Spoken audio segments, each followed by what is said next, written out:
Okay, greetings, brothers and sisters. So, I've been watching this show Zero Day, and you're going to hear from the introduction and the first part of the video is stuff that I covered yesterday.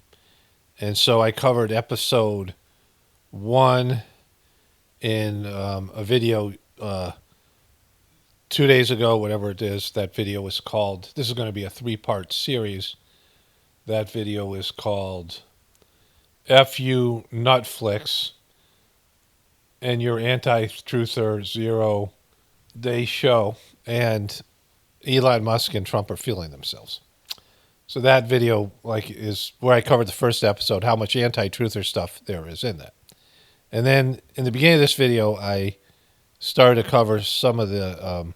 I'm just going to cover some more of the show, and then, I was going to transition to other stuff, but then I watched episodes 3 and 4 last night. To get today's Monday, February 24th, and it's so anti-truther. There's a truther character that's maybe sort of based on Alex Jones, and it's supposed to represent the truth movement. It's so degrading to all of us, and they end up torturing the guy. They end up arresting him, and he has nothing to do with the cyber attack, right? Nothing in reality. And the hero of the show gets obsessed with him and goes down the conspiracy rabbit hole. He himself is being mind controlled. The governmental system is fucking with his mind, like some sort of energy weapon, right? So he's being manipulated by some energy weapon that he shut down as president. You'll see all this stuff here. His loved ones are all manipulating him. His daughter, his son-in-law, who's his chief of staff, the president who's hired him, he's the ex-president. All these people are using him. There's people who are doing bad shit. Billionaires are trying to use him, set him up, bribing people, and manipulating and blackmailing them. And they're focused on demonizing the truth community above all else, right?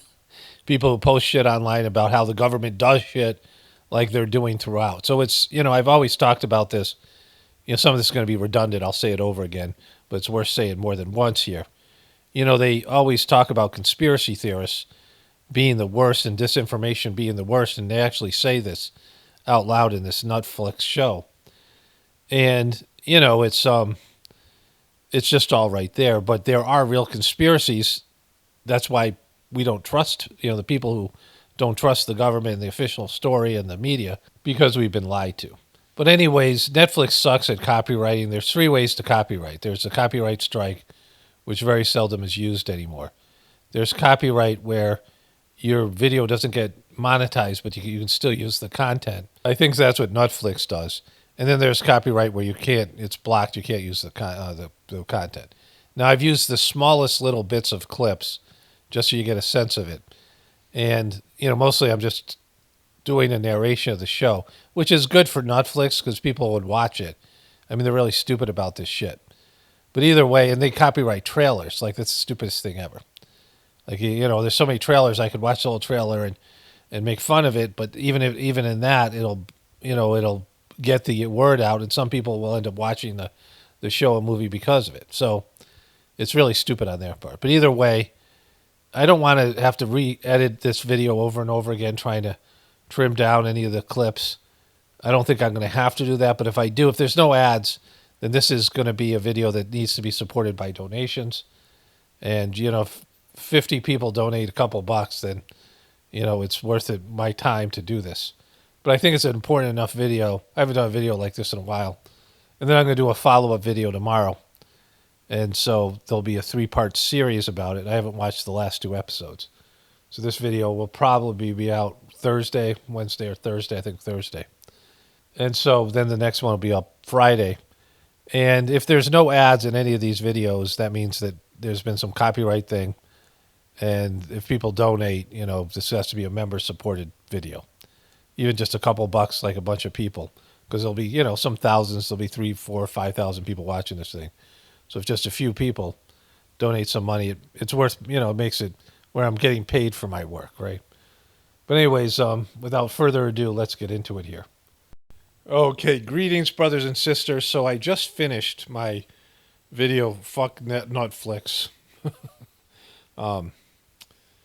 which I just thought of when I was doing the title. And their anti-conspiracy theory show 0 day, and Trump and Elon are feeling themselves. And I was going to check my lunch. I'm having leftover pizza. And I looked at my phone and there was a comment. And this is one of the greatest epic comments. And so here it is. If you're so efficient, why does it take 2 hours to get to the friggin' point? So this is one way the person's saying that they suck. Then here's another way. And I'm not sure if you even have one. I think you're very low energy and boring. Right? Okay. So you're saying that I suck. Like this person saying I suck. But you're saying I'm low energy and boring. And it takes me 2 hours to get to the point. And I'm inefficient. And yet you listen to 2 fucking hours of videos more than once. This isn't your only time listening to this. Otherwise, the comment doesn't make sense. So you listen to the whole video. In reality, this person's like a Trumper, or they're upset because I said something that they took personal, and they are trying to, I said something about being really efficient now as I got older. Like I'm much more efficient than I was when I was younger.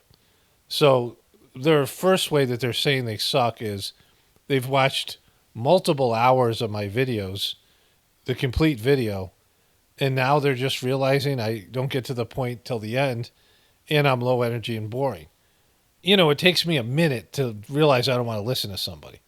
Maybe 10 minutes. Like maybe I like some of the stuff they're saying, but it gets redundant, right? But if somebody was low energy and boring, it wouldn't take me multiple 2-hour videos to figure that out, right? And so this is about how you suck and not how I suck. Because in this 3-line comment, right, there's multiple ways the person's describing themselves as a sucky person. If you're so efficient, like this is this bitchy way of saying it, right? Like I've said something, like you've cracked the code. You're seeing through me. I'm really not efficient at all, and you got me, right? I'm lying about my efficiency. If you're so efficient, why does it take you 2 hours to get to the friggin' point? And so, this is multiple ways this person is displaying, bitchiness and an inability to discern things. But then they undercut that whole line by saying this: I'm not even sure you even have one. So that means you're stupid. Like now you just said you're fucking stupid. Because first you said it takes me 2 hours to get to the point. But that would mean that I talk about things for 2 hours, and in the last minute I say something about everything I've been saying for the last hour and 59 minutes. That I have one singular point in my video, and I only get to it at the very end. It's stupid. Why does it take you 2 hours to get to the fucking point? Huh? Why does it take you 2 hours to get to the point? I have multiple points in my videos. If it's 2 hours long, I don't have one point, right? And usually at the end of the video, there's, it's not like the whole thing is getting to the point, right? The whole thing is describing something. And you could say that I talk too much about it. I could make it shorter, these individual things that I'm saying. But you've just undercut that by saying you're a dumb fuck, because you say, I'm not sure you even have one. So that means that the first sentence is meaningless because you said it took me 2 hours to get to the point, and then you're not even sure if I even have one, which means you didn't understand any of the points that I make, which means that you're kind of stupid. And you listen to this stuff without knowing what I'm talking about, which makes you kind of weird because it's over your fucking head, which makes you have like low consciousness and bad decision making. And you're upset about something and you're dishonest because you're not saying what I said that upset you. Because me not getting to the point, or me getting to the point 2 hours into the video, I'm not sure which, because you're not sure which. I'm not even sure you have one. Like, I didn't understand a fucking word you said. You're so stupid. Right? I'm stupid. I'm the stupid one. Yeah, I'm the stupid one. I'm the person who listened to a 2-hour video and said that that the person didn't get to the point to the end, and then said, I'm not even sure the person had a point. I'm watching the whole thing and I don't even know what the fuck he's talking about. You're so stupid, right? And again, it's not rocket scientist that I'm saying here. And the reason that I talk about it in a slow, methodical way, because, in my real life, I talk much faster. And so I'm not somebody people said, oh, you have low energy. I do that for your benefit because it's easier for people to see. It's a calming effect for you all. It's not how I am in, real life. So you calling me low energy and boring has no reference in reality. And it wouldn't hurt my feelings anyway because, it's me slowing down intentionally. Because if I talked like I used to talk in these videos, if you guys see my older videos, I was talking to people in India. And, my ex or somebody was like, said, that person only got about a 20th or the third of what you were saying. And I realized that I had to slow down. Like I started to listen to my videos the way that other people would listen to them. And if you didn't know me and you didn't have some sort of, you would need to have, sometimes you're talking to somebody, it's difficult to understand them. Like there's that guy on King of the Hill. Right? It's just, he mumbles and you don't understand it. But like there's people who do. Like you need to have an interpreter to understand what I was saying. And so I slowed down on purpose. And I've continued to do that. And I do it and I say things over and over again, multiple different ways, because I know some of the things I'm talking about, people don't have a reference point to, especially the spiritual stuff. You haven't gotten this from anyone else. So I talk about it in a way so that, multiple different explanations of the same thing. And that's for your benefit. Like you could say, you get to the point, well, I'm making the point in several different ways, right? For your benefit. And it's obviously needed because you don't even know if I made a point, which means you don't understand what the fuck I'm talking about. And so you want me to speed it up on top of that? Like, you want me to speed up the conversation and cut things out when you don't even fucking understand it? So that's another way that they said that they're stupid and they're ineffective because the person says, you're so efficient, why does it take 2 hours to get to the friggin' point? I'm not even sure to have one. I think you're low energy and boring. Well, like if I cut all that stuff out, you didn't even understand it like this, right? If you don't understand what I'm saying, then why are you even here? Why are you putting yourself through that? And why are you blaming me for your inability to understand what I'm saying, right? Which is a constant thing. This is an epic comment. Like just so much here. 3 lines, and there's just so much like the person is displaying a diagnosis here of the kind of person they are. I was really excited. Like I normally wouldn't cover this till the next day because I was done and I want to, today's Sunday and my wife and I are going to do some things together. And so, it's going to be a day of less, taking sort of half the day off. But it was such a great comment, I had to come back and talk about it. Anyways, I'll get, start working on this rest of this video tomorrow. Okay, so it's still Sunday, February 23rd. I just had finished the video and posted it, and I watched the second episode of 0 Day. And it's just loaded with all kinds of contradictions and bullshit stuff. And, of course, demonizing truthers and American citizens, right? Because, well, here, let me go through what happened in episode 2 here. Or, barring that, leads I can spin until they bear a vague resemblance to actual progress. Okay, so she is a part of, she's the press secretary, and they're all meeting. I got something for Jen Psaki, too, later on. But they're meeting, and they are saying they don't have anything. They have one suspect. We'll get into it. He ends up working for the NSA. They're all trying to target Russia. And they're about to bomb Russia. The president's going to not bomb Russia, but respond to Russia, do a cyber attack on Russia, and do economic sanctions because there's some evidence leading to Russia. They need to do something. But they all say they don't know anything. And the press secretary says, you can't say that because American people are freaking out. And she then says this thing about spinning. She just needs something she can spin. And he had just said all the shit about a conspiracy theorist stuff, right? Remember this here? And you think if you get worked up over some bullshit conspiracy... And then Robert De Niro, after she says spitting, he goes, oh, we're not going to do that.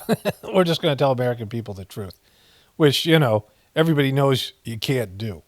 As much as I demonize the government for lying and I shit on them for lying, I'm totally aware that you just can't tell American people the truth because American people are irrational and freak out and just absolutely suck. Just not just Americans, citizens in general. I mean, yeah, part of it's because they've been lied to so much, which is true, but also because, people act irrationally. And so he made a movie, or that movie, The Good Shepherd, which documents how Yale and the Skull and Bones created the CIA. It's all about this, these so-called conspiracy theories. I don't know how much he's in charge of or a part of this project, its content, but it's just so goofy, right? Because they're talking about crazy conspiracy theorists, and it's going to get worse in the second episode. And yet there's all these conspiracies, and there's all this admitting that the government lies and spins. If the government spins, then there's conspiracies, right? They're lying to you. And so therefore, you're going to come up with other explanations because you can't trust the official story. People need to know the truth, nothing but the truth. You shit me, bro. That's what he says. Like, former president, that's what he's saying. Like, as president, you have to lie to the American people. You're expected to lie. And there's programs in place. They're switching presidents every 4 or 8 years. And there's programs that have gone on for 50 years or so. And you just can't come in. Even Trump can't come in and just start outing shit, right? They won't allow it. Like, you can't do that. Like, it would send the whole system into chaotic meltdown. I just want to make sure she died the way this says she did. So he's admitting here he's a conspiracy theorist. So the opening scene of the second scene in the first episode, this woman showed up, and she's supposed to be an editor, a ghostwriter, that's going to help him write about his book. This is where you learn about his son dying. She brings it up, and he dismisses her, saying he's already written some of his memoir. And she gets in a car, and she has a phone call with somebody about how he's not willing to talk. And it doesn't sound like it's an editor. It sounds like it might be something else. It's almost like a little bit suspicious. And so then her phone goes blank, and her phone glitches out, and then it says this is going to happen again. And then her driver's GPS goes off, and they get hit by a train, and she burns up. But then he sees her in that earlier scene where he accused that truther guy of being unpatriotic and a conspiracy theorist. He sees her. So then he says to this guy, he wants his chief of staff, he wants him to investigate her death and make sure she died the way they said, which means he's a conspiracy theorist, that he's having these flashbacks and he doesn't know what the fuck's going on. And then the guy goes in, and the girl's body is missing. So this guy just blasted this, other dude about being a conspiracy theorist, and he's got his own paranoid shit, and it turns out to be true. So Every cellular device within a mile radius. We've cracked them all and are already sifting through texts and emails going. Okay, so they found these two guys. There's two guys talking in a diner in the first episode, and then the second episode, there's a young guy who is talking to the guy in the diner. He shows up at the place where the hackers were that were responsible for the meltdown, and they're all dead. And this Russian guy's shooting at them, and they get chased out of the building, and NSA picks them up on their surveillance. And they're doing illegal surveillance now. Again, fuck you to the American public, right? They're doing all that stuff. They're tracking these cell phones, looking for this guy. And they finally get a face ID on this guy. I mean, they can't find him with all this stuff they're doing. And he has a file, but it's blocked because it turns out he's working for the NSA. He ends up being a disgruntled NSA employee that leaked some secrets. They catch him later. We'll get to that. But another conspiracy, right? Another way the government's involved, and they're, slamming all these people like they always do. Truthers are the worst, but they're right. This is like... Majority of the market's before zero day. Gotta say, nobody's good enough to spin that. So you remember this from the first episode. You're starting to sound a lot like those conspiracy nuts. So this is Robert De Niro's daughter, and she's a senator. And he was gaslighting her, but this is one of this guy's bosses. He works for this guy as well. And this guy's a multi-billionaire, one of these wealthy people. And it starts off with him saying, you shorted these markets. So this guy knew this was coming, and he was gaslighting the girl he's banging, his boss's daughter. and calling her a conspiracy nut, sound like a conspiracy nut, but he knows the conspiracy is true. He said it when they were talking, and then he says it again here to this guy who admits that that's what he was doing. And then the guy says this. I actually am short Russian oil. So the Jesse Plemons, is that his name, the actor? The president's chief of staff, ex-president's chief of staff, says that this guy's going to need to pay him more of a retainer because he's going to have to take on other clients. This guy says, no, you really need to show that you're still loyal to your old friends, meaning him. And he said, well, what can I do for you? And he says, well, I did short Russian oil, meaning that he needs the government to bomb Russia. And that's part of what the plan of retaliation is going to be, is to hit Russian refineries, which would mean that Russian oil price would go down and he would make bank. So this is another conspiracy. Someone who is close, this is in reference to, I talk about this all the time. They demonize so-called conspiracy theorists, and then all their shows and movies have conspiracy theories, often ones that are generated by truthers. They use our lingo, they use our language, or the language of cubies, or whatever it might be. They demonize these groups, and yet these things end up playing out just like we say they do in these movies and TV shows, as in real life. It's like hilarious. And this guy's own chief of staff is involved in a conspiracy to start a war with Russia for financial gain. Like, there's multiple conspiracies in this thing in 2 episodes. More banks holding your money hostage. So this guy is, he played on that Downton Abbey show. He's English, but he's acting like an American right-wing podcaster / TV host who's talking all this conspiracy theory shit and driving false disinformation. And they always play these guys as assholes and obnoxious and wrong, right? It's never a reasonable person that calls out the government for lying pretty much about everything.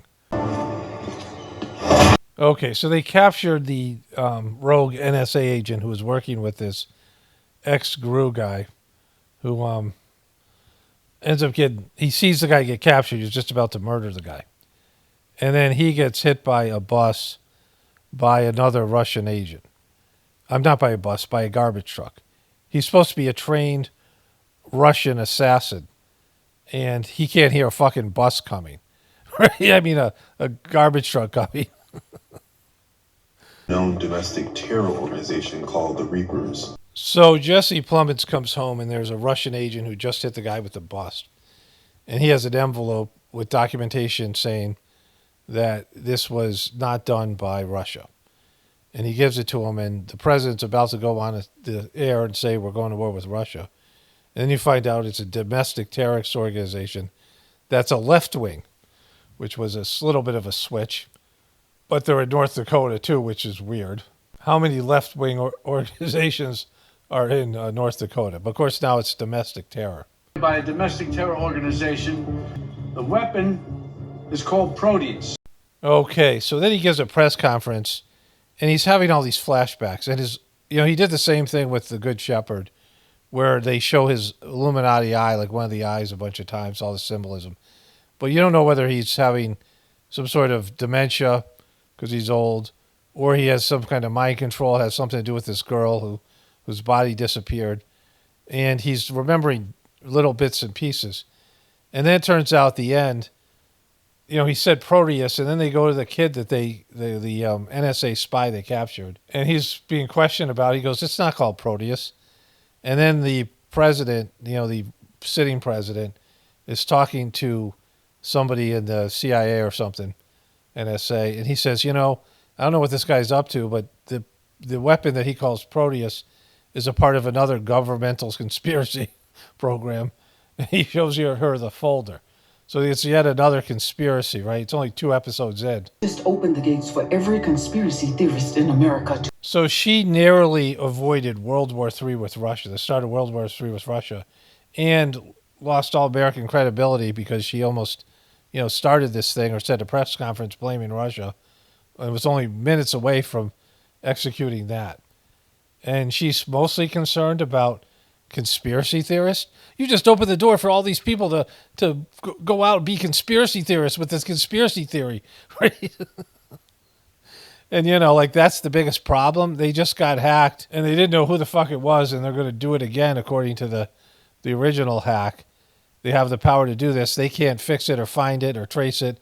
They don't know how they did the hack. It was across multiple platforms. It wasn't about any specific vulnerability. They don't know how to stop it or who to blame, how to get to the bottom of the whole thing. And, and World War III with Russia's on the table. And you're worried about conspiracy theorists? Like, it's just like amazingly bad. Okay, so today is Monday, February 24th. In this 0-day show, I watched episodes 3 and 4 last night. And so this show is the most anti-truther show, and it's loaded with the most conspiracy theories, or just conspiracies, that I've seen in any show. Like, it's hard to keep track because I have to, one of the issues is I have to keep on getting up to record off the TV, and then, I can only take little clips because Netflix sucks about copywriting. But it's the most I've ever seen any show that condemns conspiracy theorists, make it a point to demonize them, make them the problem, even though they're the least of the problems, and in just a totally dishonest way. And I have the clips and stories of the show to talk about. And like I said, it's not a good show in the way it's, it's just not. Like, it's, it's sloppy and, whatever. I mean, not just in terms of the anti-truther stuff, just in general. But it's, like I said, the worst show. Like, they're trying to demonize conspiracy theorists more than anything else. I mean, the majority of the 4 episodes, it's all over the place, the show is. But it shows you government corruption. It shows you a lack of moral integrity within the governmental, the people who work in the government. They're torturing a truther. They're literally torturing a truther. I'm going to show you all this stuff. And, the truther has nothing to do with the problem. And they're making the truther way more powerful and way more influential. They're negating the influence of the mainstream media, which, of course, doesn't have much influence, but at least in terms of the mainstream story, the effects of it. I mean, I'll tell you the whole narratives here, so it'll be more clear when I go through the episodes. But it's like hilarious that this is the path they've chosen, to do this. Like, I don't know if it's a Robert De Niro thing for a guy who did a movie about the CIA being created at Yale through Skull and Bones. He had Matt Damon joins the Skull and Bones. Matt Damon's dressed up as a woman when he is going into the Skull and Bones, and then he's asked if he wants to be a part of Skull and Bones, and then he creates the CIA from that. I mean, it's a very the Good Shepherd. It's one of the most sort of like Illuminati type of secret society movies out there, and Robert De Niro, like, it's his movie, like, he made it. And then he does this one, unless he's trying, I don't, I mean, unless there's some part of him's like a truther and he's just doing this to I don't know, like, show you like the hypocrisy. I don't know. I mean, it's such a bad show, it's hard to say if there's any intent other than to demonize truthers. All right, so let me show you the clips here. And he just proved it. Truth Bomb coming your way soon. Stay tuned. So the whole 3rd and 4th episode focus on this guy. And it's hard to understand who this guy is. And I'll show you, the character, the Robert De Niro character, he's the hero of the show.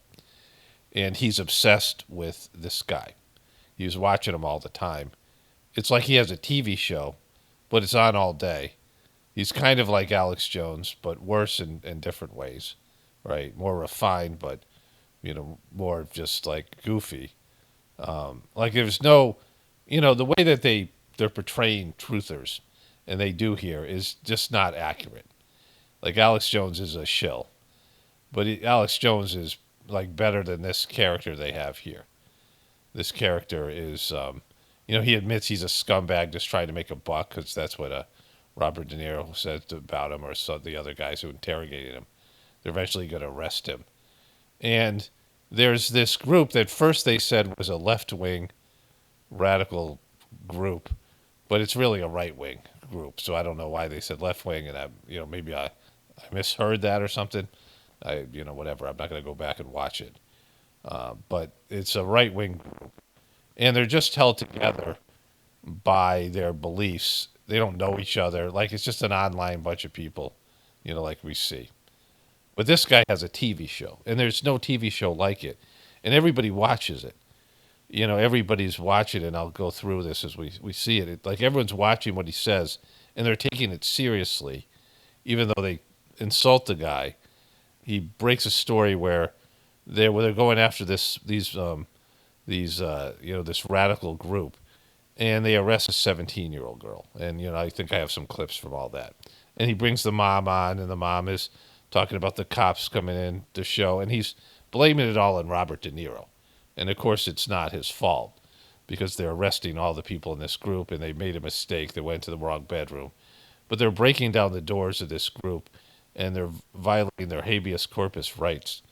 They don't need warrants or any of these things because it's been suspended. So they have basically a martial law situation. And the group really isn't connected. There's one guy who is, he ends up, they threaten him and his family. And, just extended members of his family. They threaten, he has a friend who is his interpreter in Afghanistan, and they're going to deport the guy, shit like that, right? Guy was a hero and one of these interpreters. This guy's an ex-military guy who's disgruntled, and he joins an online group, and it ends up he has some sort of relationship with somebody who came in and wanted to buy this code, and they turned the code into whatever it was, but he wasn't really a part of it. And there's a guy that was a part of it who just joined the group a year ago, and he doesn't really know the guy. And the reason Robert De Niro gets this information out of him is that he sits there and he talks about how he was a vet, and they threatens the guy's interpreter, this guy who's from Afghanistan who was a hero, like these interpreters that were there, and this this guy was an ex-soldier in Afghanistan, and he's still friends with his interpreter. And Robert De Niro talks about the interpreter that he had wherever Vietnam or whatever war that he was in, and how important they are. Then he threatens the guy, deport him, and whatever he was going to do to him. And they threatens to take this guy's dad off Medicaid because he has health issues. He threatens to lock up his wife, his ex-wife. He's already arrested her for she's using drugs. And they've taken the kid into social services. And so he pressures this guy to talk. And the guy really didn't have much to say other than that he's the one who bought this code, this program that was built by the NSA to all the things that the government is exposed in doing in this show. And, all this anti-conspiratorial stuff that Robert De Niro tries to pitch and how they demonize truthers. But it shows everything's confirmed by all the shit the government's doing and how immoral all these people are. And so they form a relationship between this truther and this guy and this group. And so they're going after the truther who is being taken seriously, and I'll show you that, by the mainstream media. And he has a TV show that's on all day. Like I'm saying, it's like it's on all the TV screens. And so, the way that they present this guy, the thing about truthers is there's a lot of dumbasses and a lot of disinformation agents and a lot of people who just are wrong. And, and I've talked about the lack of integrity and responsibility when you are consider yourself a journalist and you're breaking stories or you're trying to convey information. And, I don't consider myself a journalist. I'm some guy who just jokes around about this stuff and has a solution in the idea of connecting to the divinity within you. And this other stuff's just, it's entertainment for me. Like I'm covering this stuff as entertainment because I don't believe in the news model. Like me telling you what the news is, right? Like that's just, people have always done this through gossip or whatever, word of mouth and stories and things like this, passing on information, which is, part of what I do here, but it's not, journalism is dead, right? We know it is. It's just a lost art and whatever. But within the truth movement, there is some scumbags. There's just people who, are in it to make money. There's people who are just, they lie about it. They're emotional and they know they're lying and they lie anyway. And then there's the different disinformation agents. So there's real low-life people in the truth community. But the higher level people, like the people who are at a higher level, even someone like Joe Rogan, who has these long-form conversations, or even Tucker Carlson, and I don't consider them truthers, but whatever they are, those long-form conversations is so much better than anything the mainstream media puts out there. The mainstream media is dumbed down and completely controlled, and they're so fake. They're so, not genuine. They're so not authentic. And so, to demonize the truth movement like this, that this character who is, I guess, the closest person to him would be Alex Jones. But it's actually, he's worse in different ways. And, Alex Jones being a shill, they make this guy the villain. Like more than, there's somebody just turned off the, just turned off the system. Like flipped a switch and the whole system shut down. Everyone's phones, everything. Like some Packers just did that. And they're making it about the truther. Like it's, there's 4 episodes and the majority of venom and hatred is verbalized at the truthers as we go through this. And, the higher level truthers are just so much better. And you guys know it. And there's lots of people out there. Like I don't watch other truthers, but just, the way that all of us are, more thoughtful and, using like not just critical thinking skills, but our humanity. We're real people and we're just not, owned by some government, whatever it is, corporate media, where, there's such a narrow bandwidth of talking about anything. And it's just so fake. It's just so remedial. That's why nobody watches it anymore. Because when given the 2 options between something that's authentic and something that's not, and the spectrum of what you can be as a truther, the higher levels of it, and of course the spirituality that I talk about here, which is the, the cusp of something, where your spirituality is a whole different level. Having an internal relationship with the divinity within you is, you're now going beyond the material. So for them to, it's just like horrible. Like let me show you. Let me go through these clips here. We woke up to the sound of them banging down our door. So they bring this crying mother in, and you see the woman in the white coat. That's the mom from, I know the actress's name, but I can't think of it offhand. Connie something. She's his Robert De Niro's former chief of staff, right? And he had an affair with her, and they had a kid. And she was a good chief of staff, so his wife, who she cheated on, with, goes and gets her, right, to be his chief of staff again, even though she had an affair with him. So, like, that's kind of weird. But it shows you, like, he's a scumbag, right? He's, they had an affair with this woman, whatever. He's an adulterer. Because they're trying to make him something better than he is. And then he quit, as president because that scandal was going to come out, which, of course, wouldn't matter now. Like, the immorality is there. The guy that's between them is another person from Friday Night Lights. And he's being blackmailed, and we'll go through that. And he was his former chief of staff, and he is banging the guy's daughter. So all this stuff, all this nepotism, all this stuff that, all these things that sucks about politics is on display. But they're watching this guy, this truther, and he's on all the time. Like the TVs, he's on all these various TVs. And they're not watching any of the mainstream media, any of the mainstream news. They have these few clips from MSNBC and CNN and some of these other things. But this guy is dominating. There'll be 3 TV screens on, or 1 TV screen, and everyone's watching him. He's a truther, and everyone's watching him. And he has this woman on, and she tells this sob story, and the American people are outraged by it, which they wouldn't be, because the internet they've lost their phones and all these things, and there's like 3,000 people dead and all this chaos, and American people are freaked out by that. And they're all of a sudden worried about a 17-year-old kid who gets roughed up and arrested by these cops, and they're all blaming Robert De Niro character for it, which makes no sense. And the mainstream media picks up on it and says, this guy's, well, we'll show you. I think I have a clip of that. And so it's just a silly story. And, CNN and MSNBC would be pushing back on all these things because that's all they ever do. And so they make it sound like everybody in the country is listening to this guy, this truther, and they're not. And there's no pushback, and there's no, all the things that the mainstream media does to push back against truthers, it's like hilariously bad. Trampled on every civil liberty we have. It's gone viral on social, and now the major outlets are chasing it. The major outlets are chasing truthers.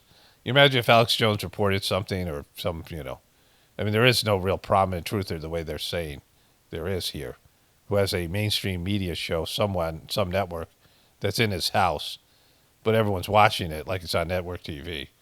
And that all the major outlets would pick up a story. Come on, it's like silly. It doesn't happen.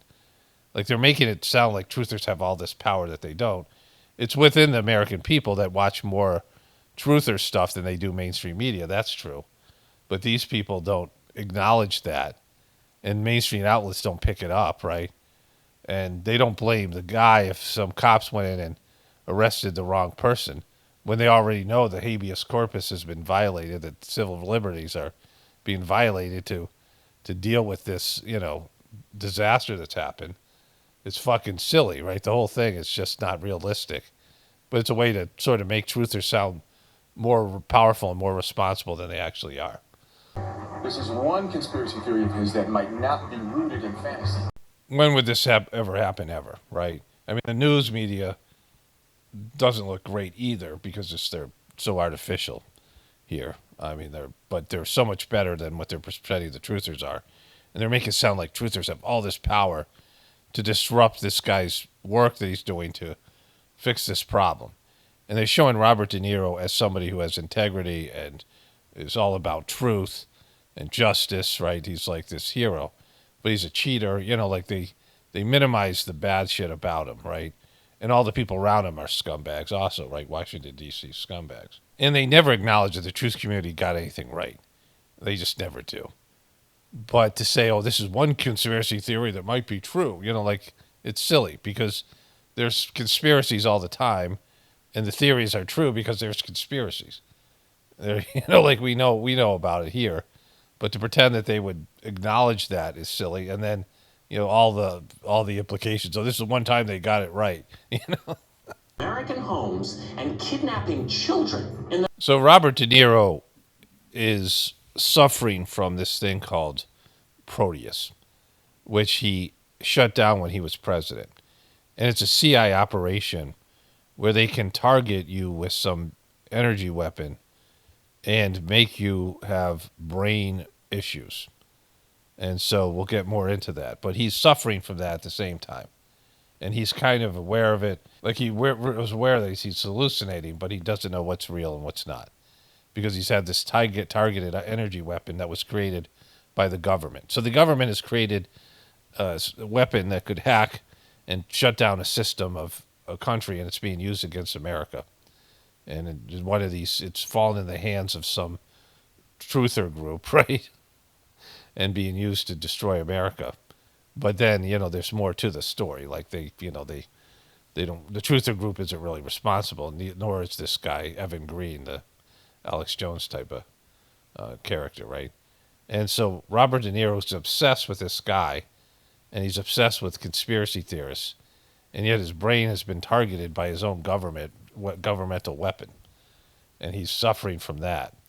And so, like, this idea that he's Joe Biden character also, like he's totally Joe Biden. And so, like, Joe Biden's dementia was because of some energy weapon, but he's the only man with integrity who can bring this thing together. And he's fighting against an energy weapon that's making him hallucinate and hear things and shit. And at the same time, it's all the conspiracy theorists' fault.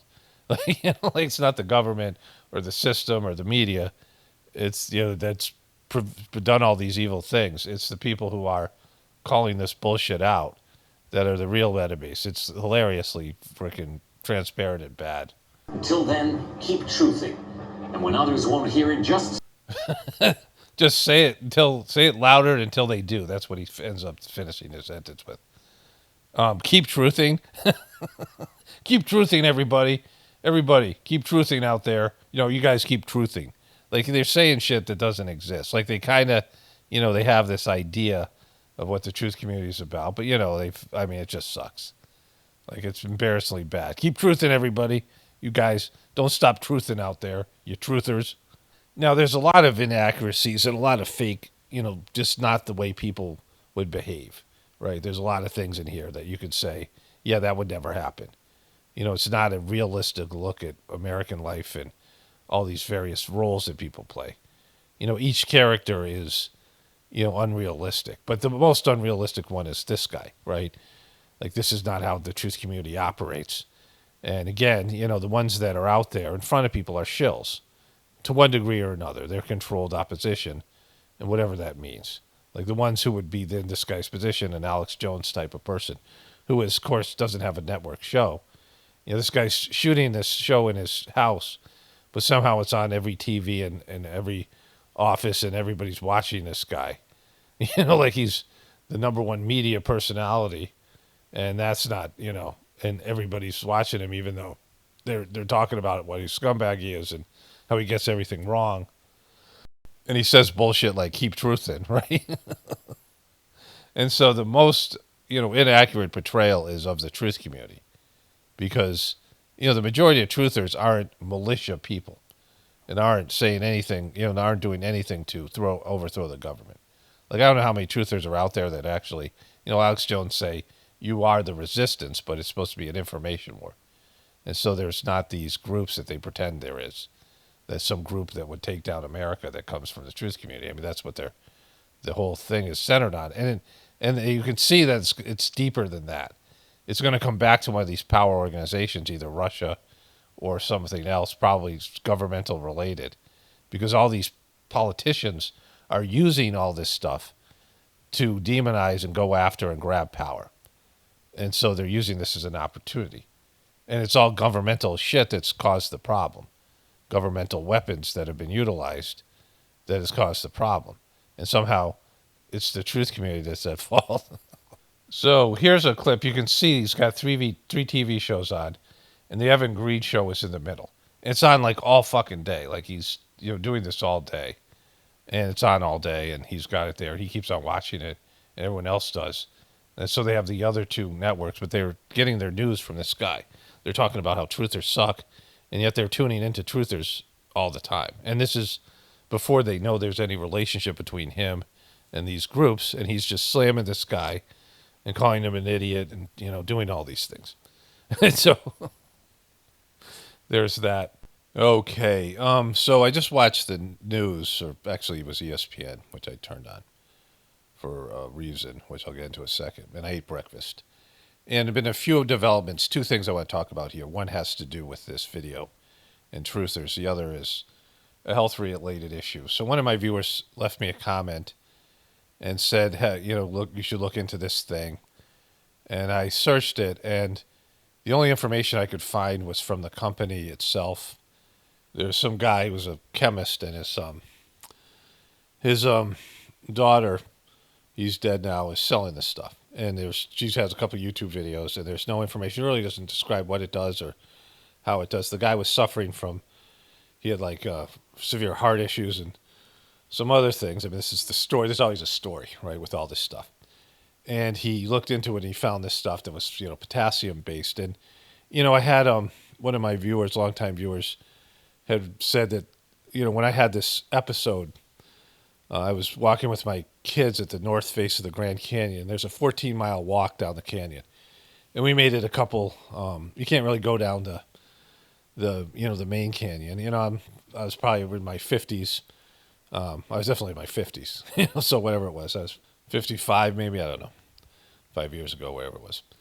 And we were walking down, and I just, it was like I was dehydrated, but we had water. We brought water with us, but I drank all my water, and I just couldn't move.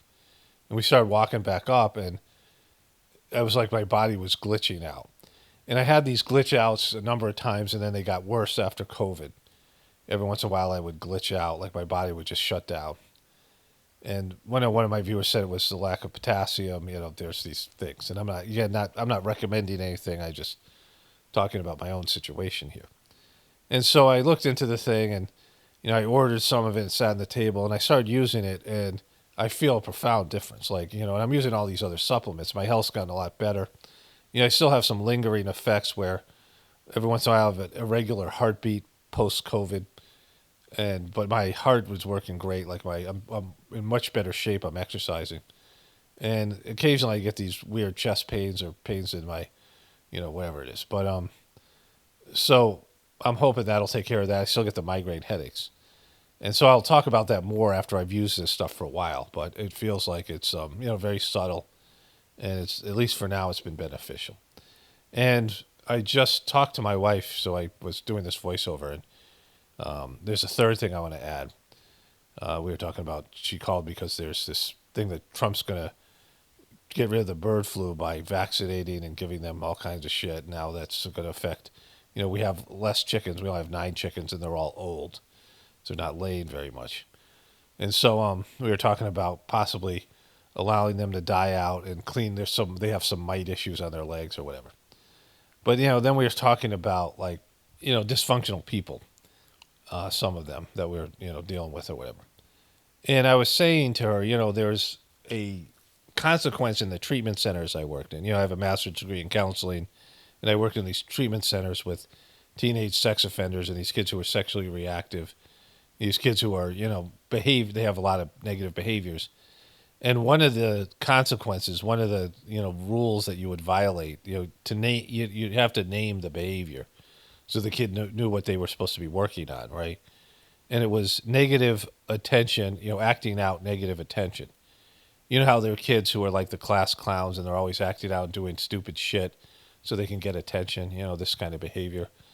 And there's a lot of people who do that. I was talking about you hear about these drama queens, celebrity moms, or you could probably see that the Real Housewives, the Real Housewives of these various places where it's all about them. They suck up all the energy, and they always have to be the center of attention, and they're always causing problems. And they do this by being dramatic and by wrecking things.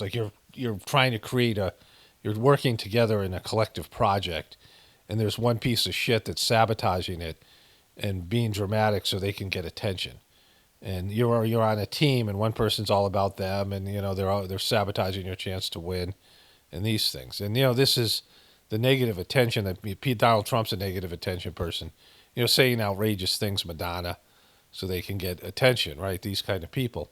And when you have those kind of people in your life, you go on a trip, you go on you're having a day, family get together, and they're always fucking it up. And you're always walking on eggshells, waiting for them to get triggered and, start spiraling and making it all about themselves, right? These people, and just, when you have those people in your life, all you can do is cut them out, because they're always going to do this. There's no, unless they, have some miraculous come to Jesus moment, which they never ever do, right? So, it's just this thing. So I just want to add that. So the other thing I want to talk about is when I was eating breakfast, I turned on the ESPN Get Up, and they were talking about how the Golden State Warriors are now contenders. I just made a video about this on my other channel. It's a non-truther related video for the most part. It's like stuff I might talk about with somebody who isn't a truther, like things I have to, if I have to have a conversation with somebody about the weather, this kind of thing. But I thought I'd make a video about it because, I saw something different when I watched this Golden State Warriors team be transformed by the Jimmy Butler trade. But all these pundits said the same thing, which was, well, they'll get a little bit better, but they're not contenders. And I'm like, no, they're like contenders. Not that they're going to win the championship because, there's all these factors and the way that the system is rigged. All these systems are rigged for, it's an entertainment league. But the quality of the teams, the teams have to play, and they're, they have real games. It's a real, not everything is fixed and rigged and scripted. Most of it's real. And then, this is the part that I want to say that ties into this TV show. Because a lot of what happens is, this is for you. And they don't really know what's going to work for you, as, all of us as the the people that aren't in the controlled group. Like you're trying to manipulate the masses, and they don't know what's going to work with the masses. They don't know what's going to hit with the masses and what's going to miss. They don't know what the masses are going to react to or how they're going to react. Even after years, it's like they're not human beings, and they're so disconnected from. It's kind of like trying to figure out what your cows or your livestock are going to react to. What's way to manage them, right? How can you control them? And so a lot of it is just hit or miss, and sometimes it's organic things.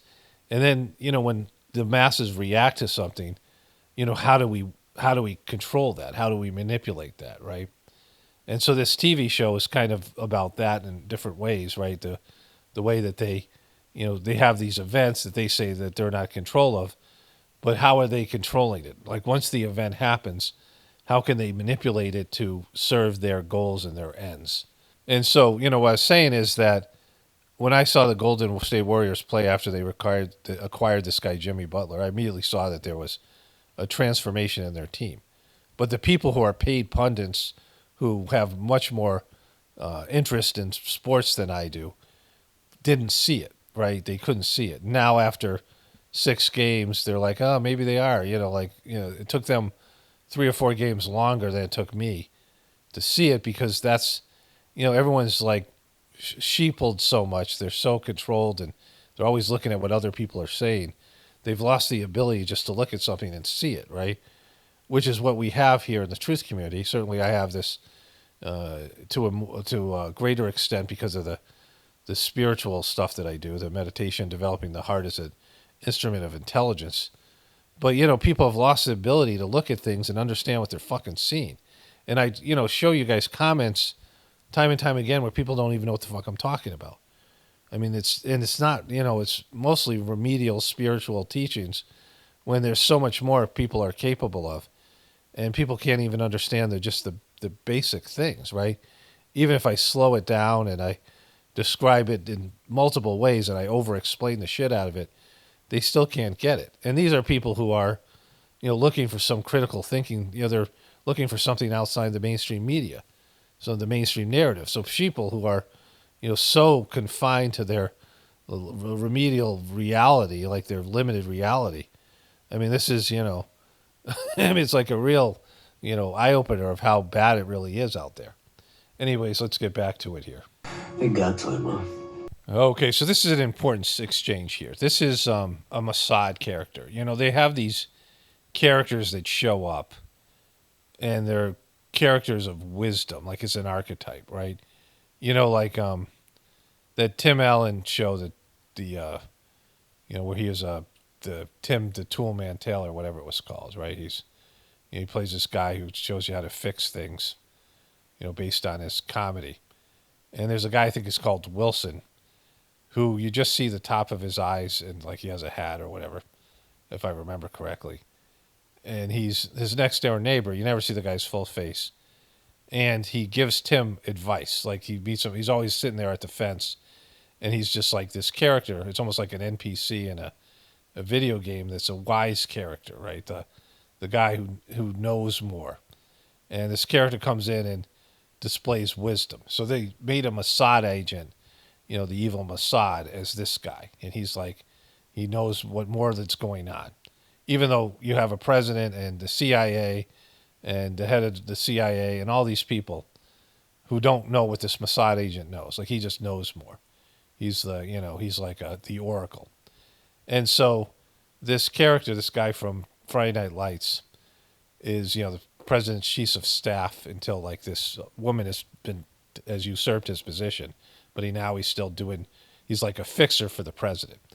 And the president saw this woman who, she interviewed, she was a person who was a part of his, team that was going to publish his memoir. And she showed up at his house and then she burned up in a car. And the president has seen her a few times because he's hallucinating. So the body disappeared, but they had this guy exhume the body and take some DNA samples. And then he confirms that she's dead. And so this Mossad agent shows up because he knows this is going on, right? Which is like a secret thing. They've just dug up a body because of the ex-president, the Robert De Niro character, former president, is running this task force, and he's having hallucinations. And he says, "You got to, they got to him."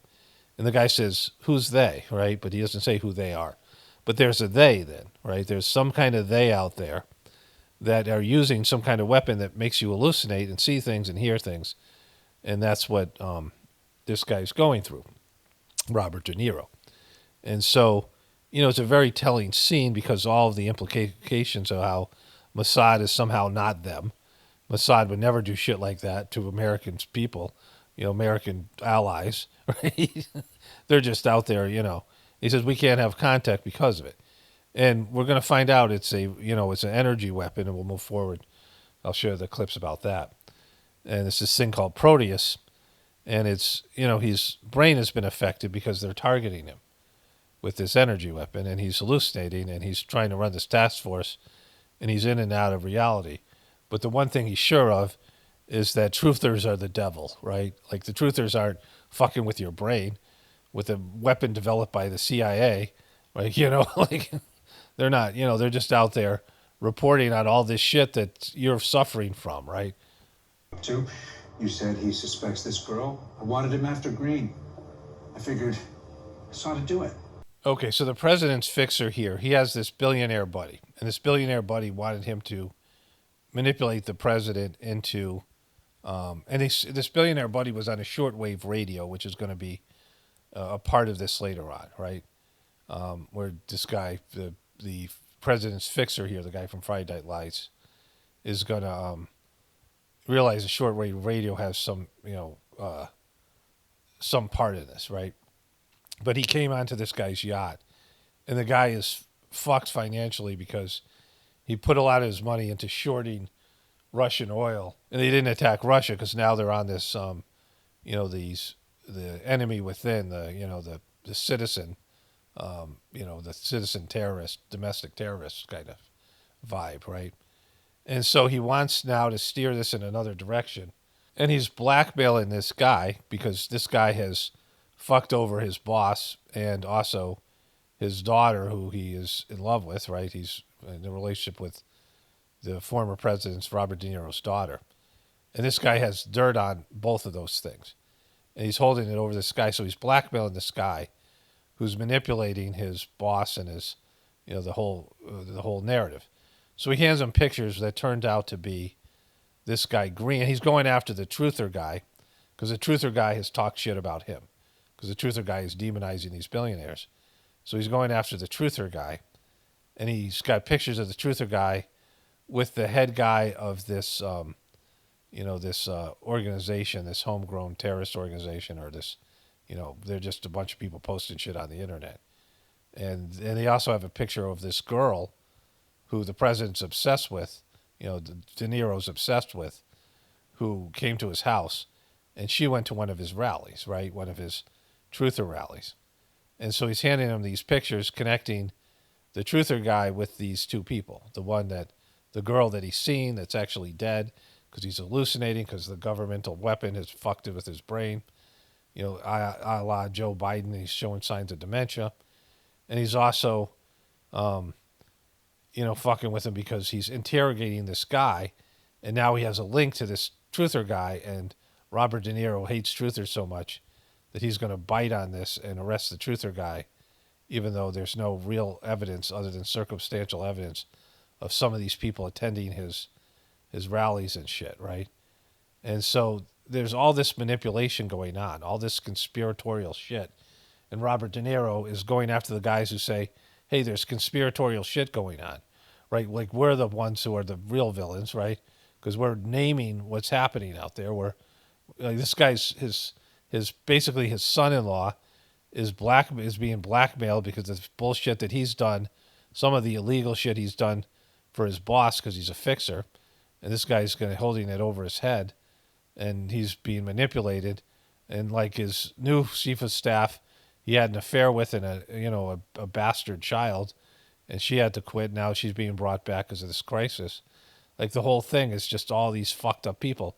His daughter's being manipulated against him by the House of Representatives, the Nancy Pelosi position, the head of the House of Representatives, because she's a representative. She's a part of that, that power structure, and that guy's using his daughter against him, and the president's using him to be a shield for her, and either he does a good job or she, distances herself from him, and he takes the fall for failing, and he's being manipulated by everybody in his life, and his government is fucking with his, the governmental weapons fucking with his mind, but he's focused 100% just on truthers being the problem, right?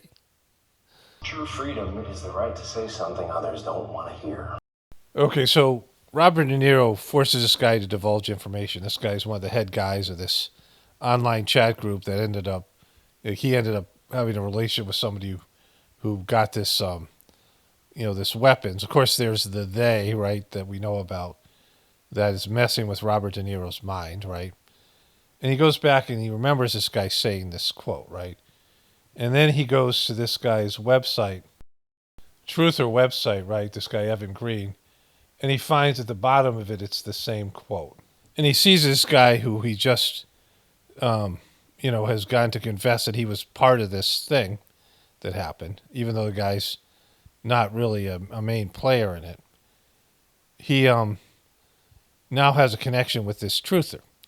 And this is a conspiracy theory. The stuff that this guy lectured the truther, the QB, in the first episode about, and the show's been lecturing people about the entire time, he's now doing. Because the guy who quoted him, quoted this guy, Evan Green, the truther guy, is just a fan. He's just a fanboy. And he's about to get multiple pictures of the two of them together from his son-in-law fixer guy who's being blackmailed by a billionaire to try to take this guy down, this Evan Green guy down, because he's demonizing the billionaire, and the billionaire somehow affected by a crazy conspiracy theorist out there talking shit about him, which never happens, totally unrealistic, right? And Robert De Niro's about to go down the rabbit hole of something where he's going to end up torturing Evan Green in the next episode, breaking free from his moral resistance to such things. And I'll talk about that as we get through it, right? And so this is everything that they say that they're against, right? He gets a little bit of circumstantial evidence that these people have a relationship. It's like in the truth community when they found this homeless camp, and they said it was a camp where they were abusing kids. And the guy who was saying this was some attention seeking, I was talking about attention seekers. Some guy who was an attention seeker who climbed up on a flagpole or something to protest for veterans, even though he was not a veteran himself. And this guy was one of these guys that, an Isaac Cappy-like guy who's a real desperate person that needs to be the center of attention, needs people to listen to him, wants to be somebody. It has nothing to do with being a truther or disseminating truthful information. So they called this homeless camp a place where kids were getting, these elites were grabbing these kids and bringing them there. And it clearly wasn't that. It was just a bunch of homeless people that stayed in this land outside of Arizona somewhere. And it was quickly debunked by me and other people in the truth community as being bogus. But Alex Jones and some of these other fake truthers bought into it. And it was a mess, right? And part of it was that they were saying that the land was owned by the Clintons, like Hillary Clinton, or Soros. In this case, it was the Clintons. But it always comes down to Soros and Clintons, and they had some relationship with, and none of these things turned out to be true. But it's the way that these conspiracy theories get put together, by disinformation agents or shills or whoever it is. And Robert De Niro's doing the same thing here. So he's about to get this information. And, from the pictures, and he's already going down there, and his brain's been fucked with by the people who are called the they. We don't know who they are. But it's a CIA program the CIA abandoned based on him as president telling them to get rid of it, but it went underground, and now they're using it on him as he tries to, fix this national crisis. And so the other thing is I just went for a walk with my dogs. And I put my phone in my pocket, and I had it on YouTube, and there was a video that YouTube had recommended with this guy, that is Andrew Schultz, interviewing J.J. Redick, right? And so I let it play because it's kind of interesting. J.J. Redick was talking about guarding Kobe Bryant and who he struggled most with guarding.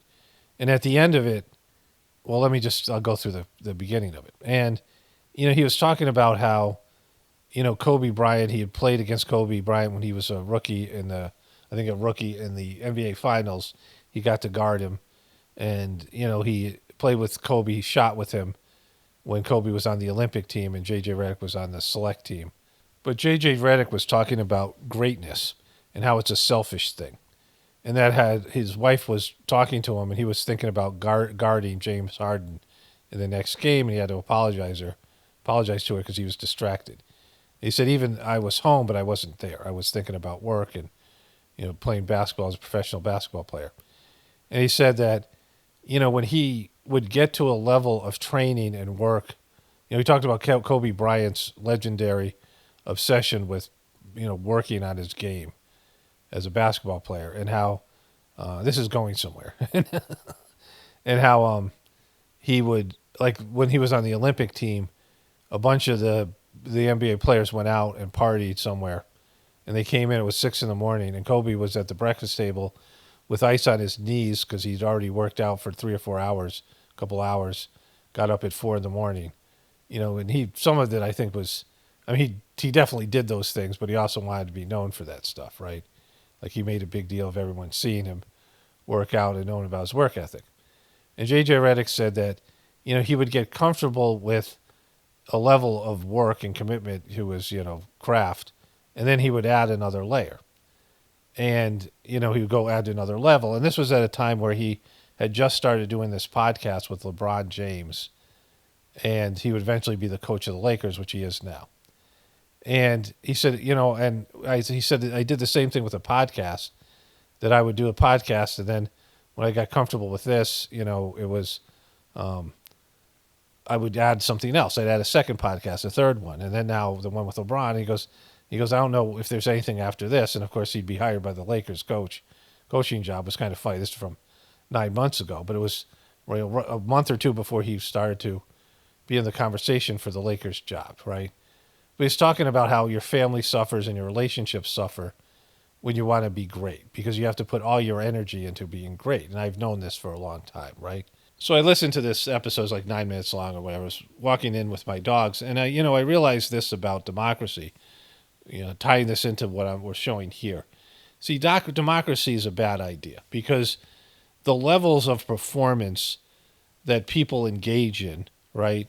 Like you think about all the people who play basketball, but then there's some people who have more talent, and out of that pool of people who have NBA level talent, there's so many people who will work hard enough to be great, and then they also have to sell themselves to the establishment, that the establishment wants to make them a star, right? So there's multiple things that happen. Some are in their hands, and some are not in their control. But there's basketball players who are wonderful basketball players that work hard. They're top level basketball players that work hard, but they don't have the personality to be the face of the league, to be a personality, which is such another level thing, right? So there's all these things. And then you have just the average schmo out there in life who just wants to get by. They're not thoughtful, the average sheeple, all these people who aren't, there's no greatness in them. They're below average. Half the people have to be below average, right? So all the people who are average or below, and, many of them are hardworking people. They're cogs in the wheel. Nothing special about them. And, they're not really into learning. They're not into developing. They're not into bettering themselves. They're not willing to be informed, and they just want to listen to somebody else tell them what's up, right? Why do those people get a vote? Why should those people get a vote? People who make bad decisions, they're eating processed foods, remedial people, criminal type people, their lower level consciousness, and they can't make decisions on the basic needs, what they should do for work, what they should do for entertainment, what should they put in their bodies in terms of food, I was talking about this in a recent video. So why should they get a say in the government when they're losers that can't do anything right? I mean, they're not even making the basic decisions. They're decisions that they have to make, quality decisions. They're making the wrong decisions. And why do they get a say in the government? So, democracy is just a bad idea because the majority of people are not capable of even hearing the truth, never mind understanding the truth and dealing with the tough things that have to be done, right? They're certainly not capable of picking a good leader because a good leader, a coach, or somebody that was going to be hard on them, they want no part of that, right? The majority of us just want to get by, and we don't want to, if there's greatness in us, we're not embracing it. And we don't want to hear the tough things that have to be said by a real leader. Because a real leader would tell you what a worthless piece of shit you are, and that not in some derogatory way, but in a subtle way, and that you have to do better and you have to do more. Like the average person should be doing more for society, doing more for their neighbors, doing more to connect to God. I mean, all these things that I say here. We're low functioning and we're embracing our mediocrity and we're not embracing our higher nature and we're not dealing with our lower nature. In fact, we've embraced our lower nature based in our system and we like doing it. And people don't want to hear that. People don't want to hear they have to do more. People don't want to hear they have to have a relationship with God inside of them. And so humanity's failing and our society is failing because of that. And people don't want to hear that shit. So if you can't hear that shit, you shouldn't get a vote because you can't even deal with your own problem of your own existence, right? And that's 90% of people. So democracy is a bullshit thing. It doesn't really work, and it only ends up being people like Trump who learn how to manipulate the masses and tell them what they want to hear, lying to them about the kind of life that they can have, make America great again, but not ever, telling the people the truth and embracing, the divinity within them and the higher nature and all these things, right? So to tie this into the show and to tie this into everything that's happening now in America, there's two types of potential leaders, right? So the majority of people, they don't want to do and put up with all the bullshit they have to do. They don't want to, get on their knees and, service the powers that be and bow before, kiss rings and, kiss ass and, do all the things they need to do with the people who are already in power. And then lie to the people and not have a family life and just be a worthless piece of shit and do all the things they have to do to become a leader, right? To become a politician, to become a billionaire, like all the shit they have to go through, all the effort they have to put out there. Anything that you need to do to be great, they're not willing to do it. Now, for whatever reason, there's different reasons, and there's a small number of people, they've had past lives where they were leaders and they realized it was bullshit, and they just have an aversion to it because they know like it looks like there's a purpose, but there's no purpose. It's something you go through just to learn that, that's not why you're here, that you have a soul's purpose. Then there's all the other people, different, slackers or people just don't have the potential or, good people who don't want to dive into the cesspit, whatever reason, they don't want to be leaders and can't be. It's not in them. And so then you have the scumbags who want to do all that shit because they want power. They want to be the center of attention. They want all the things that I've mentioned before, right? They want all these things. And those people are horrible leaders because they're selfish and they don't care about other people. They don't care about the system and they aren't good at making decisions. And all they want to do is get what they need out of the, whatever this role is and get what they want out of it and fuck everybody else. So they're horrible leaders, right? And that's mostly the leaders we have. And that's all of our leadership at this point, right? And the system is failing because of that.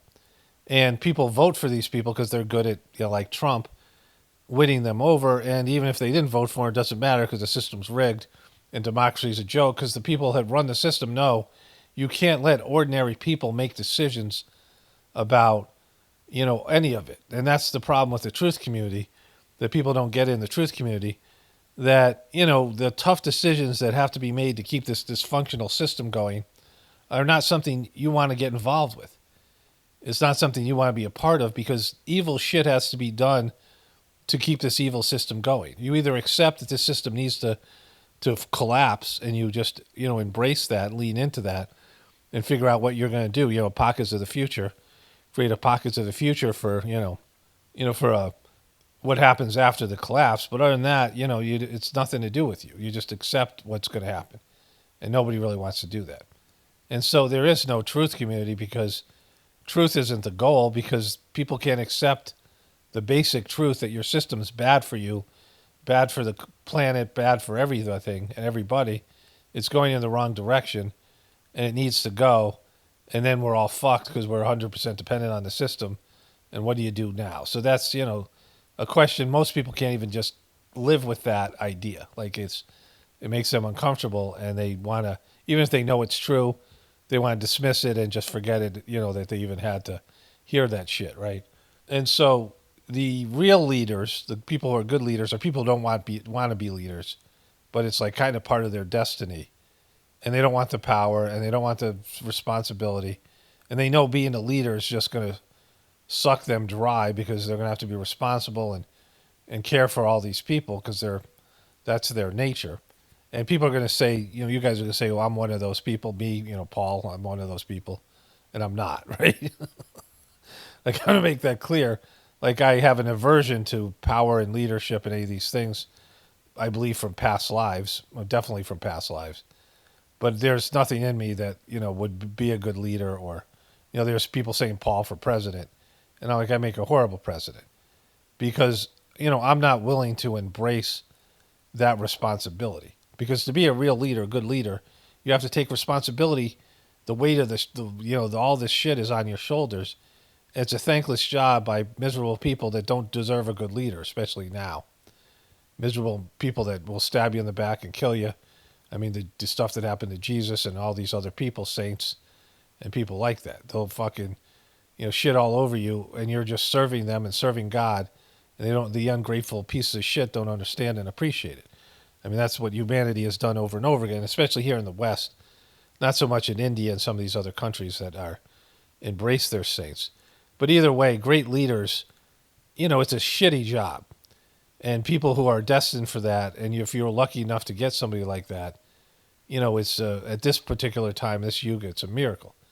And so all these things that you see where they're demonizing truthers and, all this stuff, it's because the truth is the only thing that can take the system down. Because as soon as people realize the truth about the system, you can't pack that back up. It's harder and harder to be a part of it. And we're the ones who are creating this system. And so anything that would create, a break in the illusion, we're all buying into this illusion, especially the sheeple. And we're manifesting this shitty system. And as soon as we wake up from that, the system goes down. So that's why they're always so hard on truthers. Even though people are incapable of waking up, even truthers, people who claim to be truthers, are not really awake because they can't deal with the hard truths that they need to deal with. They still are trying to fight to save the system. But once you realize the system is like a devil system, a demonic system, there's no unpacking that. You just have to accept that it's got to be taken down for the good of all. And then everyone's got to suffer the consequences of that, that collapse of the system. So anyways, let's get back to it here. All these scumbags love him. Okay. So he's talking about the Reapers, and he's calling them all these scumbags, right? These people, this guy wants to torture people, the guy who just spoke. And he's going to torture this guy. They're going to torture a guy who it doesn't have anything to do with the event, right? So they've got these powers, and they're going to do enhanced torture on somebody who's a piece of shit, like a blowhard, and, he's going to talk about how he's avoiding taxes, and he's, an opportunist. He's an Alex Jones person. But they're going to torture him. But they're calling these other people scumbags, right? And so, they listen to this guy. Like everybody who listens to these truthers is a scumbag, this thing. Like in all you see, there's not one person in this show that has any redeeming qualities. These people who are in politics or media, they're all self-interested. They're all pieces of shit, right? Okay, so then his, son-in-law fixer guy, who's being blackmailed by a billionaire, and the billionaire wants him to deliver these pictures to take down the truther, who's giving him problems. There's the truther speaking at graduation, giving these Illuminati hand signals. And so the pictures are, of this this guy, this truther guy, again, this fake truther guy, and this guy from the Reaper here, who just happens to be there. It's a coincidence, right? So this whole thing, has been orchestrated by this billionaire to provide the circumstantial evidence to take down this guy who's, a piece of shit in his own right, but has nothing to do with the event. And this guy who's been mentally fucked with is buying into it because his, trusted son-in-law fixer guy is being blackmailed to make all this shit happen, right? And so, it's kind of great, this part of the show, in the sense of, it undermines its central message that truthers are the bad guys, right? Also, there's a picture, I don't have a shot of it here, but it's of the girl that he thinks isn't dead, who she really is, and she's a fan of this. So it's all these things. And his son-in-law guy is the guy who's dating his daughter, knows the guy's suffering mentally. He doesn't know what from, but he knows that the guy's not himself, and he knows he's obsessed with this girl, so he's, perpetrating this fraud on him so he doesn't get exposed as the piece of shit that he is. So then the fixer meets some guy in a bar, and he gets blackmailed by another person, or the same guy, I don't know. And he says they want proof that the president is mentally fucked up. And he had looked through the guy's diary, this whole thing of who killed Bambi. It turns out when his son committed suicide, there was a song by the Sex Pistols playing, which I don't know why his son would be listening to that. And he overdosed on heroin. And it's going to say who killed Bambi. The song's called Who Killed Bambi. And so while that's going on, the guy's going to have a change of heart. And so that's, But while that's going on, these tactical team is inside the truther guy's house, and there's a kid who's awake. Everyone else is sleeping, and they're going by him with, assault weapons, full military gear, and they're going to come in and yank him out of his bed in the middle of the night, right, without any warrant or anything, right? And so the other thing is, he has the right now to arrest people without a warrant because special powers have been given to his commission. This guy, Robert De Niro, but he refuses to do it. He's still getting the warrants anyway because he doesn't want, he says history is watching.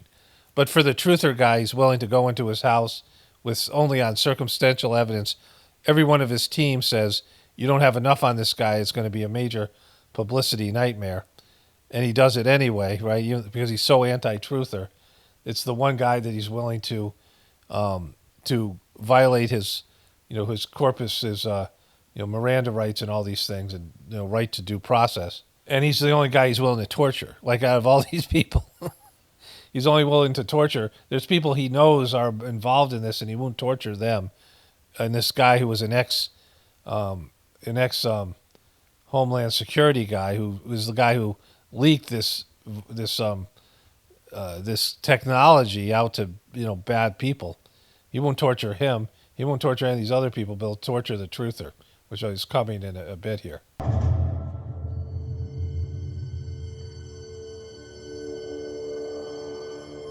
So they grab him out of bed and put a bag over his head. His wife is screaming, it's disrupted the house. And, all because he's a truther, right? Who's the idiot now? So episode 3 ends here with him saying, who's the idiot now? I think I have a little bit of my pond here because I went out and took the dogs for a walk between episodes 3 and 4. So let me see if that's the case. So you see, Kelsey's over there. The biggest fish is right here. Kelsey's hunting frogs that shouldn't be out. Hopefully they're not. That's our big fish right there. So the coyote's howling in the distance. There's a fish laying on the ground here. I thought it was dead, but he keeps on coming back to life, so it just sleeps or something. So just a little intermission here. All the the snow melted yesterday. Winter's basically over. Went out today, it's nice to, it's been such a long, cold winter. All right, so then episode 4 comes up here. Let's get into that. Episode 3 was dominated. I'm only showing you little clips and little, whatever. I'm going to put an introduction to this thing because Netflix sucks so bad at copywriting, even the little clips I'm using. But I think this is an important enough video to do it, and this might be like a donation video. We'll see what happens. They might not run ads on it because of that. I don't know. We'll see. But anyways, episode 3 was dominated by this truther guy, and then episode 4 is too. So sort of the meat of the story where they're getting into it, they're making the truther narrative and the demonization of this truther and the harassment of him and all of it. And maybe this was intentional in some ways. I don't know.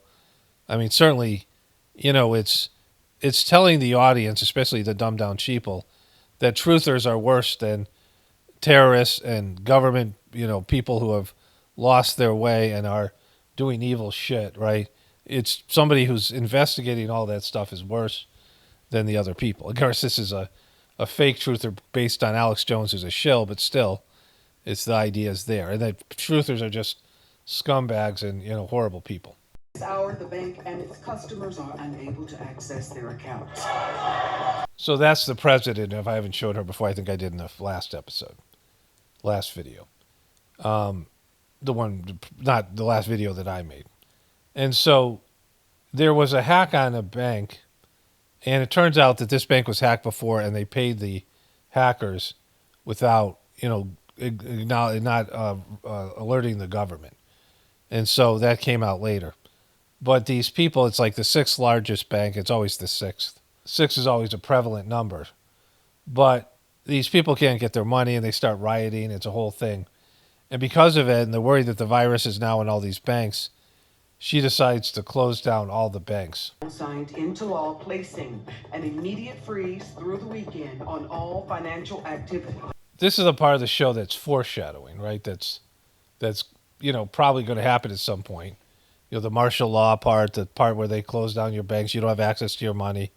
These things, taking your money, maybe converting it into something else, crypto or whatever it is, and then taking value away from you that you no longer have because they've erased it. Whatever. This is like real shit. It's intermingled with the shitty show and the demonizing the truthers.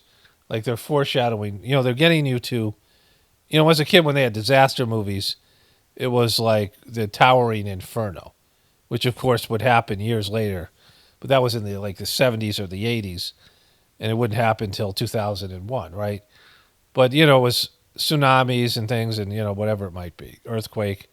There was a movie called Earthquake, these things, disaster movies. But now apocalyptic movies are very specific, and they've had these shows, like I said in the first episode, Leave the World Behind, which was an A-list celebrity movie, and this one that are about cyber attacks. And there are cyber attacks going on now, we know this, and hacking and things, and now they're saying that it can be weaponized and take down the whole system. Country apart, lighting fires just to make a buck. You're a fucking parasite. He's a parasite, right? So, all the people in this show, they're all horrible people. They're all parasitic. They're all, they're just doing evil shit in one way or another, justifying it through whatever bullshit, governmental media, whatever it might be. There's not one redeeming character in this show. There's not somebody who isn't manipulating the truth and doing bad things for their own personal selfish reasons. Now, this character's a piece of shit, and there's, of course, people in the truth community like this, and, who are, in a sense, parasitic in various ways, which, we all know about, right? And, of course, there's disinformation agents and the rest of it. But the worst that a truther does is either make something up or get something wrong and reports bad information. It's the least of our problems because they're lying or are repeating lies, but that's being done by everybody else. And whereas the government and these businesses and these corporations are all taking action, resulting in horrible things happening. And most of the worst thing of all is taking people away from their divine purpose, their true purpose, and making a system that makes them materialistic and, bolsters their egos. And so truthers aren't the problem, right? The truth community is a reaction to the lies and the evil shit that's going on, which I've said over and over again. This idea that there's all these conspiracy theories, but somehow reporting the conspiracy, whether they're true or not, or getting them right or wrong or whatever it is, it doesn't matter. It's all worse than the conspiracies themselves, right? Which is not the case. I'd like my lawyer now. As a detainee of this commission, you are not entitled to counsel. So he doesn't get a lawyer either, although Robert De Niro says, let him have his lawyer. And the lawyer comes in and says, oh, you're fucked and I can't do anything for you because I even shouldn't be here because you don't even need a lawyer. And so, like, this is there, but he's the evil one, right? So you're suggesting? Well, we were secretly designing neurological weapons for the United States government. Okay, so Connie Britton is her name, the actor. I remembered. She is his new chief of staff, and she figures out that this Proteus program, because she was there when he blocked it, and he got the CIA to shut it down, Robert De Niro. She's wondering if it's affecting him, because he said the word Proteus, and like he's the one who's hallucinating. And she tracks down the one scientist who worked on it who's still alive, and this guy says, when she comes in, she says, "Oh, I talk about Proteus," and then he goes outside and looks around to make sure there's no snipers and shit. And then he says they're all dead because they worked on the program. And then he says that thing, they designed this program for mind control, right? And of course, the guy who's reporting on this, or not even reporting on this particular thing, is the problem, right? This idea that the truthers are the problem is hilarious when we're talking about energy beams that create freaking brain dysfunction. Okay, so then the Connie Britton character meets with, the president, the former president, and she shows him a list of all the symptoms that he may or may not be having, and she asks him if she thinks that he's been hit with this CIA energy weapon, right? And she says he needs to now sleep in the office, and they put him in like one of these Faraday cages so they can't zap him anymore. And he admits that he's having some of these issues, but still claims he's the only one who can do the job, a la Joe Biden.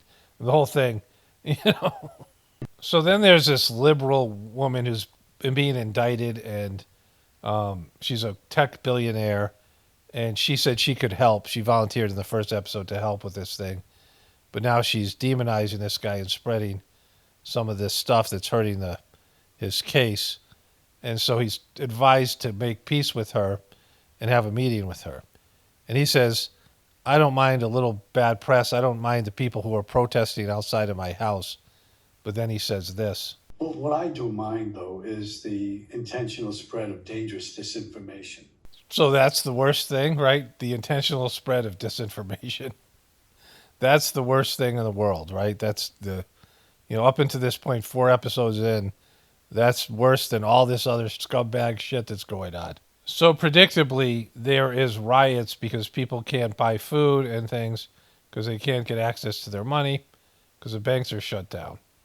And there's all this stuff that's, transpiring. Where's my fucking money? And so that happened. And the merch goes to offshore accounts. So they're obviously going to torture him. He gets scared, so he starts admitting to tax evasion for the merch and other shit that he sells. And he admits to being a scumbag just trying to make a buck, being a shill and a performance artist. But they do this anyway. So Robert De Niro character is supposed to be, other than cheating on his wife and the things that he's doing here in this episode, is supposed to be a trustworthy guy. He just wants to tell the truth. He just wants to tell the American people the truth and be a truthful guy and all these things. And even though he has the power for arresting people without a warrant and violating their constitutional rights because of these Special Powers Act, because they have to figure out what happened here, he doesn't engage in all those things that he's pushing back. But to this one guy, the truther, who isn't a part of it, it's based in circumstantial evidence and his being a victim of mind control by a government program, a CIA program that he shut down that's now in the hands of them, which we haven't found out who that is, but eventually we will. He's willing to suspend this guy's rights, go into his home and arrest him, and then ultimately torture him, right? All because he's somebody who's a truther. Like it's, this is where episode 4 ends. I have a compilation of some of these anti-truther things. I've taken little bits of the clip. I'll show you that now. And I'll continue on tomorrow. This is, I was going to show some other things, but I have 2 more episodes to go, and I'll wrap this thing up tomorrow. And so it's like a 3-part series. But it's the most anti-truther thing we've seen. And, and it's the most, my thing that I always say is that the reason that there's conspiracy theories is because conspiracies are real. People conspire, and there's so many conspiracies in this thing. I can only remember so many and show you so many clips of it. And the whole thing is filled with conspiratorial behavior and scumbag thing. The other thing I'm not showing you here, I thought I had an image of it, but his son-in-law, the kid who's the fixer, I thought I had him a picture in the tub. Like, he confesses everything to his girlfriend and says that he spied on her and her boyfriend to break them up, and it caused her to have to be subpoenaed. And he used that information, and he then tells her a bunch of other things that he did that they don't, the conversation ends as far as your ability to listen to it. And he goes home, and the guy shows up who was blackmailing him, and he tells the guy to fuck off. And the guy comes in with 3 guys, and this guy was a former drug addict. He was a person who, I guess his dad, her dad sponsored him in some way, but he was addicted to, opiates or something like this. And they make it look like they suicide him, right, a la Jeffrey Epstein. And they drowned him in his own bathtub with leaving all this paraphernalia looking like he took heroin. And Robert De Niro has a flashback of his own son dying, and the whole thing about who killed Bambi. The song is playing while he comes in. He found his son has overdosed on pills, and so now this kid has been killed. And of all the scumbag behavior that these billionaires and these people are engaged in, the one thing that is the worst thing of all is spreading disinformation and being a truther, and that deserves you being tortured. Okay, so let's go to the compilation here. And you think if you get worked up over some bullshit conspiracy nonsense that... No, you're starting to sound a lot like those conspiracy nuts. I actually am short Russian oil. A hostage. Known domestic terror organization called the Reapers. Just open the gates for every conspiracy theorist in America to... This is one conspiracy theory of his that might not be rooted in fantasy. Hey, got time, huh? Is he seeing things?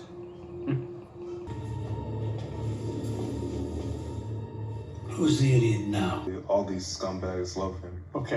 Into law, placing an immediate freeze through the weekend on all financial activity. Country apart, lighting fires just to make a buck. You're a fucking parasite. I'd like my lawyer now. As a detainee of this commission, you are not entitled to counsel. So you're suggesting? Well, we were secretly designing neurological weapons for the United States government. Well, what I do mind, though, is the intentional spread of dangerous disinformation.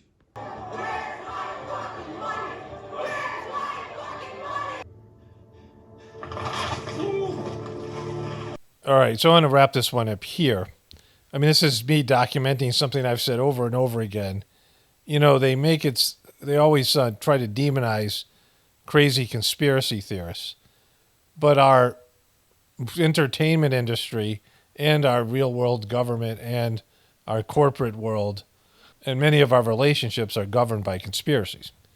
There are conspiracies that, ongoing conspiracies that have been around for, like for example, the Federal Reserve. The Federal Reserve came from a conspiracy, the creature from Jekyll Island, if you've read that book or the number of books about this. It was created by bankers and senators, politicians, wealthy men who all met at Jekyll Island in Georgia and decided to turn our economy over to these Federal Reserve banks, which has led to every country in the world, except for maybe a few of them, and I think they've gotten those countries, to have one of these Federal Reserve banks in which these banksters control the finances of that country, and then, of course, the debt-based economic system and the fiat currency and all these things that came later. Those conspiracies are still a part of our existence, right? So a society that's built on conspiracies, lies, and illusions, and demonic energy and going away from the true nature of human beings and the divinity within them, then truth becomes kryptonite to that society. So anybody pointing out these things, just pointing it out, not even having a plan of what to do with them, not, advocating for overthrow of the government, just talking about these things becomes a threat to the government. And so you become enemy number one, and they have to demonize you and marginalize you as best they can, because this is something that could bring down the system, a system that's already collapsing. So anyways, this is the documentation of that. I'll finish this up tomorrow. I'll watch the last 2 episodes tonight, unless something, else happens, like dramatic. Either way, I'll finish this will be a 3-part series, and the videos will be up in order. Only spirituality will save this world. It's Paul Romano, definitely pouring from the apocalypse and the ascension. Everyone have a blessed day and be grateful.